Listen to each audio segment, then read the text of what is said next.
Hi, I'm Rachel, and I want to take you back to a sunny Sunday that started like any other but turned into a day that changed everything for me. It was one of those days you don't expect to stand out but ends up staying with you forever. As I pulled up to my brother James's house, a wave of mixed emotions washed over me. I was excited to see everyone, but there was a bit of nervousness too. It had been a while since the whole family gathered together, and I was looking forward to catching up. I had some exciting news to share, as well. I had just landed a new job as a manager at a top marketing firm, something I had worked hard for. My car, an old 1998 black sedan, was loaded up with bags of chips and homemade salsa. Sure, it wasn't much to look at, especially next to the other cars in the driveway, but it was mine, and I had paid it off. It got me where I needed to go, and that's what mattered. As soon as I stepped out of the car, James was already there to greet me with a grin on his face. "Hey, Jules. We were starting to think you bailed on us," he joked. I laughed, handing over the snacks. Never. Traffic was awful, but I made it. We walked into the backyard, and the smell of burgers on the grill instantly hit me. I spotted Mary, James's wife, standing by the patio. She looked like she had just stepped out of a fashion magazine, dressed in a perfect summer dress and oversized designer sunglasses. She always knew how to turn heads, and today was no different. My parents were at the grill, waving as they flipped the burgers, while my younger siblings, Michael and Amy, were busy setting up some outdoor games. Everything seemed perfect, just the way family gatherings usually were. But of course, Mary had to make her entrance. Finally, the guest of honor arrives. Mary called out in her loud voice, the kind that made sure everyone, and I mean everyone, even the neighbors, could hear her. As she said this, her eyes darted toward my old blue car, parked next to their shiny new SUV. "Couldn't you park that relic around the block, Jules? It's ruining my view." Some of my cousins chuckled, and I tried to brush it off with a laugh. "Well, it gets me from point A to point B," I replied, trying not to let it get to me. But Mary wasn't finished. She sighed dramatically and took a long sip from her cocktail. "Oh, honey, you really should treat yourself to something nicer. You're a manager now, aren't you? You should act like it." I started to respond, wanting to share my exciting news about the new job, but before I could get a word out, Mary had already turned away. She was gathering a group of people for a game, completely dismissing me. I stood there for a moment, her words still stinging. It wasn't just about the car. It was the way she said it, like a reminder that no matter what I achieved, in her eyes, I'd never be enough. James caught my eye from across the yard and gave me an apologetic shrug, mouthing, "Don't let her get to you." I tried to smile back, but it was hard to shake off the feeling of being belittled. The afternoon went on like most barbecues do, games, mingling, and catching up with family. I tried to enjoy myself, but Mary's comment kept running through my mind. It wasn't the first time she had made me feel small, and I knew it wouldn't be the last. It wasn't really about the car. It was about the unspoken competition she seemed to always have with me, reminding me where I stood in her world. As we all sat down to eat, the conversation flowed easily.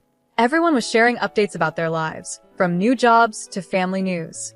When it was my turn, I shared the big news about my new job. The family congratulated me, and I got a few questions about the position. But even as the spotlight was on me for a moment, Mary managed to steal it back, talking about her own role at a similar company, making it seem like my achievement was nothing compared to hers. Little did she know, I had something even bigger in store, something that would change everything, but I wasn't going to let her ruin the moment just yet. As we all sat around the table, enjoying the meal, Mary leaned over and said with a smirk, "So, Rachel, this new job must be a big step up from your old one, huh?" She gave a little chuckle before adding, "Hopefully, they're paying you enough to upgrade that car soon." She nudged James, clearly finding her comment amusing. I was about to respond, but before I could say a word, my mom jumped in. "We're all so proud of Rachel. She's worked really hard for this," she said with a warm smile, her words filled with pride. The rest of the meal carried on with laughter and family stories, but I couldn't shake the tension that simmered just below the surface. Mary's comment, though said with a smile, had left a sting. She always seemed to know how to take a dig at me, and I could feel it gnawing at me throughout the evening. As the sun began to set, people started saying their goodbyes. I helped clean up, all the while thinking about Mary's arrogance and trying to shake off the uneasy feeling I had about starting my new job on Thursday. That Thursday morning, my nerves were in overdrive as I walked up to the sleek glass building of my new office. First days are always nerve-wracking, but this was on another level. I wasn't just starting a new job. I was stepping into a managerial role at one of the top marketing firms in the city. The pressure felt huge, and my stomach churned with a mix of excitement and anxiety. When I stepped inside, the receptionist greeted me with a friendly smile. "Good morning, Rachel. They're ready for you upstairs." I took a deep breath as I walked to the elevator, trying to steady my nerves. When the elevator doors opened, I was greeted by applause. My new team stood there, clapping, welcoming me with big smiles. It was a moment that felt surreal, and it eased some of the nerves that had been building up. The director, Mr. David, stepped forward and shook my hand firmly. "Everyone, let's officially welcome Rachel as your new project manager," he announced. The room buzzed with excitement, and I felt a rush of pride. But then, my eyes landed on Mary. She was clapping along with everyone else, but her smile didn't quite reach her eyes. Her applause was slow and hesitant, and I could see the shock on her face. It was clear she hadn't known until that moment that I would be her new boss. After the introductions, Mary approached me with a tight, forced smile. "Let's catch up after this, Rachel," she said, trying to sound cheerful, but there was an edge of surprise in her voice. "Sure, let's do that," I replied, keeping my voice calm and composed, though inside, my emotions were swirling.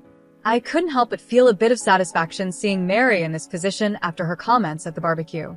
Once the meeting ended and people returned to their desks, Mary lingered. She walked toward me, her usual confidence clearly shaken. "Rachel, about the barbecue, I hope there are no hard feelings," she said, her voice much softer than usual. It was a far cry from the bold, smug Mary the first was used to. I looked at her, keeping my expression professional.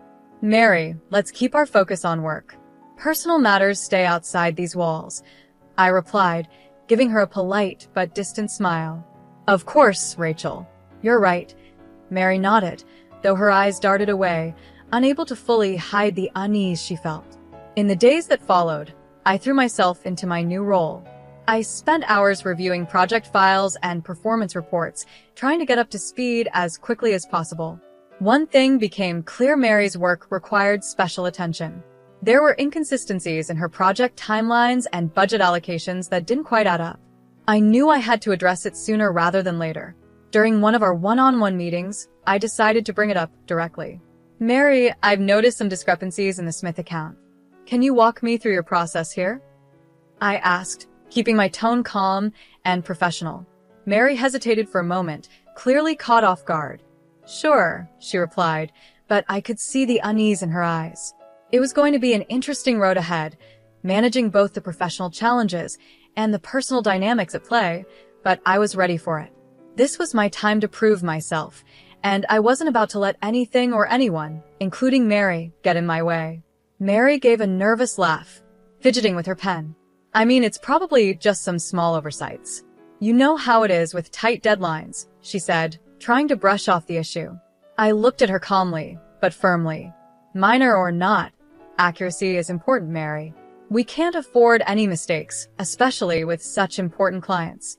Let's go through this together, okay?" My tone left little room for excuses, and Mary quickly nodded. "Yes, absolutely. I'll pull up the details now," she said, her fingers trembling slightly as she typed on her keyboard.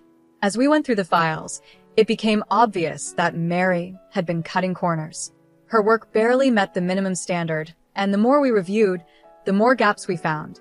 I made sure to take notes on everything, documenting every oversight in detail.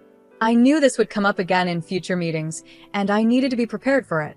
In our next meeting, I laid out the evidence in front of her. "Mary, based on these reviews, it's clear that there are consistent issues with your work. These oversights need to be fixed immediately." Mary's face tightened, but she nodded. "I understand, Rachel. I'll make sure to tighten things up." "Thanks for pointing these out," she said, her voice a mixture of gratitude and discomfort. I nodded, my tone firm. "Let's make sure it doesn't happen again. Our clients and our team are counting on us to be diligent." As Mary left my office, I could see the weight of the situation finally sinking in. For me, it was about making sure our work remained up to standard. But deep down, I couldn't help but feel a small sense of satisfaction. In a way, it felt like justice was being served, and I knew Mary had a lot to prove going forward. The following Thursday, the stakes were even higher. Not just for me, but for Mary too. It was her chance to show what she could really do. She walked into the office, clutching her oversized designer bag and a stack of files. Her heels clicked on the polished floor as she made her way to my office. "Got a minute?" I called out, motioning her inside. My tone was serious, but calm. "Sure," she replied, smoothing down her blouse before sitting across from me. "I'm putting you in charge of the Henderson project," I said, laying out the project details in front of her. "It's not a huge project, but it's an important one. This is your chance to show what you're capable of." Mary's eyes widened slightly, a mix of nervousness and excitement flashing across her face. "Really? I mean, thank you, Rachel. I won't let you down." I nodded, watching her closely. "I'll be guiding you through it, but I want to see what you can do when you're leading the project." The next few days were intense. I kept a close eye on her progress, checking in regularly. We had frequent meetings, and I made sure to document every decision and approval. At first, Mary was enthusiastic, throwing herself into the project. But as the pressure mounted, her energy started to wane.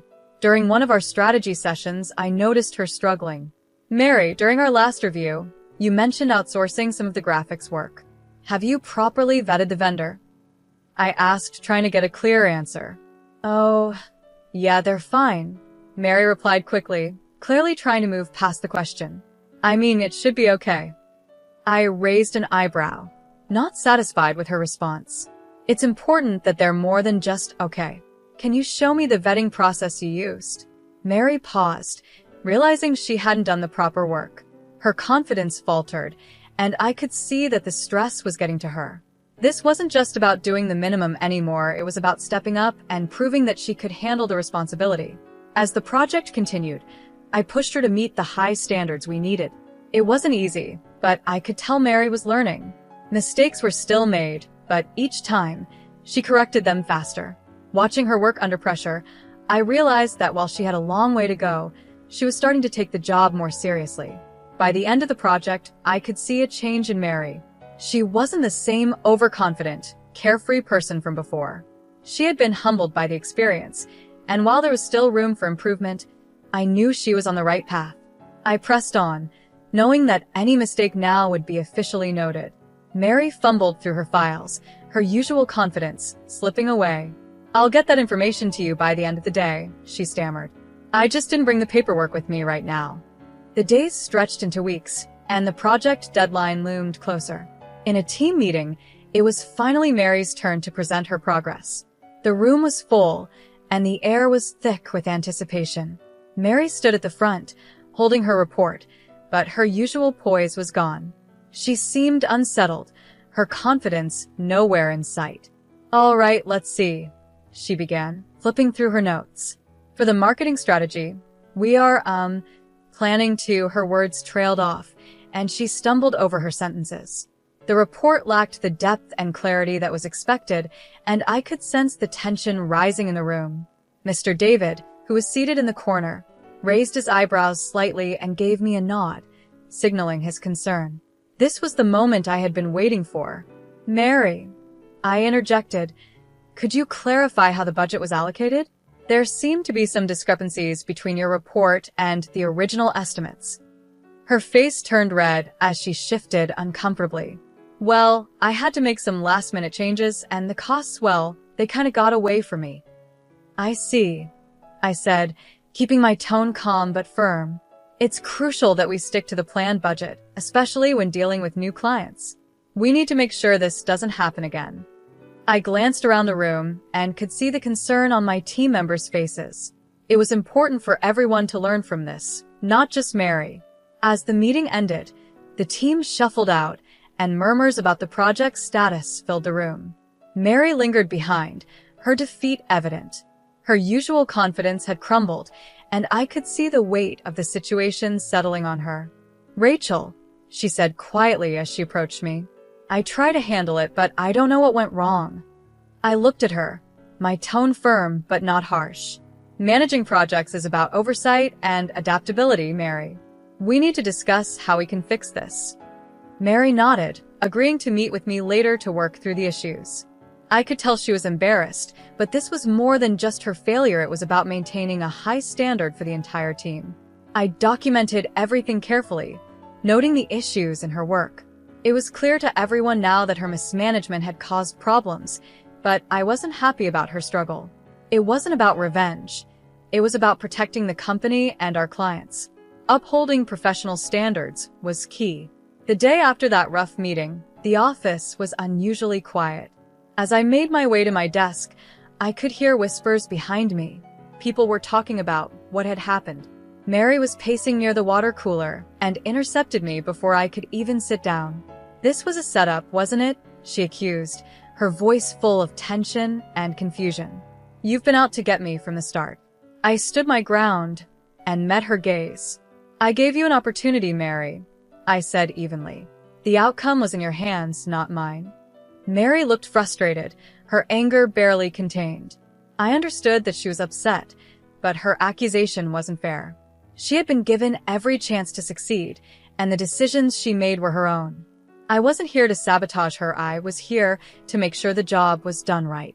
She paused for a moment, her face softening as the reality of the situation sank in. "I didn't mean for things to go this way," she muttered, her voice quieter now. "I know," I replied, "but this is about more than just one project. It's about learning from mistakes and improving. We can't afford to let this happen again." Mary nodded, finally understanding the gravity of the situation. She had to take responsibility for her actions, and I hoped this would be a turning point for her. This wasn't about tearing her down, it was about making sure she grew from the experience. We all had to be accountable, and I knew that if she took this lesson to heart, she could turn things around. I stayed calm and measured, even as Mary's tone grew more emotional. "But you just watched me fail," she said, her voice shaking with desperation. "You could have helped more. You could have guided me." "Helping is one thing," I replied, "but doing your job for you is another. We all have to meet the company's standards. Unfortunately, your work didn't meet those expectations." She scoffed, throwing her hands up in frustration. "So, that's it? You're just going to watch me go down?" "It's not about watching you fail, Mary. I document everyone's performance, it's my job, and it's not personal," I said, trying to stay firm yet professional. Later that afternoon, Mr. David called both of us into his office.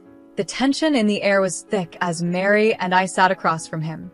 He laid out the papers I had prepared: mismanaged budgets, unvetted vendors, and timeline issues. "After reviewing the evidence and considering Rachel's observations, we've decided it's best for the company that we part ways with you, Mary," Mr. David said firmly. Mary's face went pale. The fire in her eyes faded as the reality of the decision settled in. "I understand," she whispered, her voice barely audible. The news of Mary's termination spread quickly. At the next family gathering, the atmosphere felt a little strange. My brother James approached me while I was pouring myself some coffee. "I know it's been tough, Jules. Are you okay?" he asked, his concern clear. "I did what I had to do, James. It wasn't about revenge, it was about integrity," I said, feeling the weight of the situation. He nodded and gave me a reassuring pat on the shoulder. "I know, sis. And I think deep down, everyone else knows it too." Our parents, ever supportive, didn't bring up Mary's absence. Instead, they focused on keeping the family together, making the night feel lighter as it went on.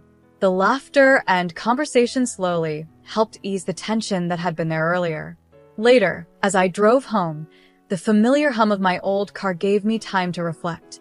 Watching the streetlights blur past, I thought about everything that had happened.